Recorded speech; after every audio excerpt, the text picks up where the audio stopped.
In 1493, nearly the entire nobility of Croatia rode into a field called Krbava, and almost none of them rode out.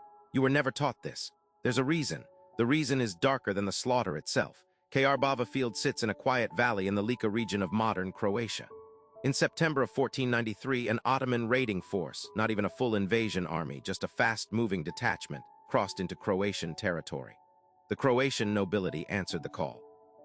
Every major noble house sent men, knights, barons, the Ban of Croatia himself. This wasn't a peasant militia. This was the entire ruling class of a kingdom, armored and mounted, riding out to meet an enemy they believed they understood.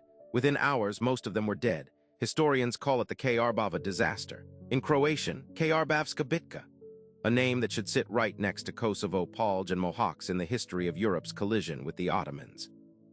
Instead, it barely exists outside Croatia at all. Here's the first strange fact. Contemporary letters written within weeks of the battle describe something closer to annihilation than defeat. Estimates range from 4,000 to 9,000 men killed in a single afternoon in a kingdom whose entire noble class numbered only in the low thousands. Entire bloodlines ended that day. Family names that had existed for 300 years simply stopped appearing in records. The Pope in Rome, Alexander VI, received the news and reportedly wept. He called Croatia the shield of Christendom and warned that the shield had just shattered. That phrase, that exact framing, would go on to define how Europe talked about Croatia for the next 2 centuries.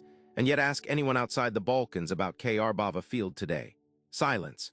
It gets stranger. The Ottoman force that won at Krbava wasn't even trying to conquer Croatia that day. It was a raiding party, returning from a campaign elsewhere, moving fast, expecting to avoid a fight.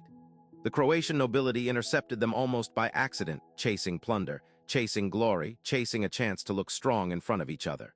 And it worked against them perfectly. The heavy Croatian cavalry, slow and overconfident, got boxed into terrain that favored horse archers. What should have been a minor skirmish became a generational catastrophe. And that's not even the strangest part, because within a decade, this single afternoon had rewritten the entire balance of power in Central Europe, and almost nobody today can name it. But here's what doesn't add up. A defeat this massive, this well-documented, warned about by the Pope himself, should be a cornerstone of European history curricula. Battles with a fraction of the casualties get whole chapters. Krbava gets a footnote, if that. So ask yourself, why does a battle the Vatican called civilization-ending vanish from the record everyone else keeps? Because the story of Krbava Field was never really about Croatia. It was about who got to claim the loss.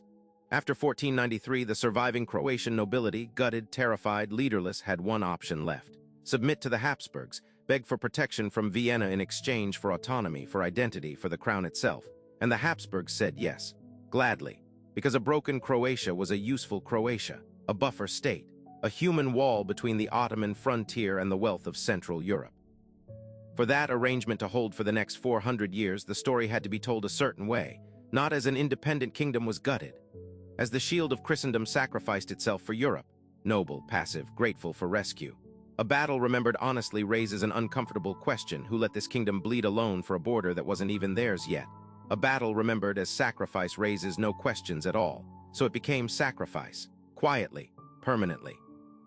Written into every textbook that came after, all the way down to the ones that simply stopped writing about it. Once you see that pattern, you can't unsee it elsewhere. How many frontier defeats in European history are actually annexation stories wearing the costume of martyrdom? How many kingdoms got folded into empires not through conquest, but through one catastrophic afternoon that left them no other choice? An afternoon later reframed as noble duty rather than the origin point of 4 centuries of subjugation. Croatia didn't lose its independence at Krbava Field. It lost the story of how it lost its independence. And that's a very different kind of theft. So here's the question nobody's answered. If the shield of Christendom framing was built to justify Habsburg control for 400 years, who's still benefiting from Croatians believing that story today?